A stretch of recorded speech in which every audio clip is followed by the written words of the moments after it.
అందరికీ నమస్కారం అండి. ఈ రోజు వీడియో వచ్చేసి ఆంధ్రప్రదేశ్ రాష్ట్ర ఉప ముఖ్యమంత్రి గారైనటువంటి శ్రీ కొణిదెల పవన్ కళ్యాణ్ గారి గురించి.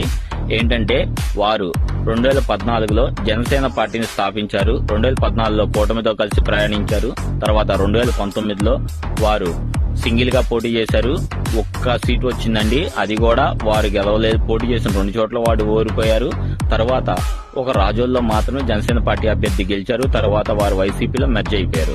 తర్వాత ఏంటంటే 2019లో పవన్ కళ్యాణ్ గారు 2 చోట్ల ఓడిపోయినా కూడా వారు ఓడిపోయినందుకు నాకు బాధేం లేదు, నేను జీరో పాలిటిక్స్ చేస్తాను, డబ్బు రాజకీయం నేను చేయను అని చెప్పారండి. అయితే ఏంటంటే మాకు వారి సిద్ధాంతాలు నచ్చి, వారి మాటలు నచ్చి, పార్టీ మీద గౌరవంతో వారికి మేము ఓట్లు వేసాం. ఇది 2024 కూటమి ప్రభుత్వం పొత్తులండి. అయితే ఇప్పుడు ఏం జరిగిందంటే విషయం వచ్చేసి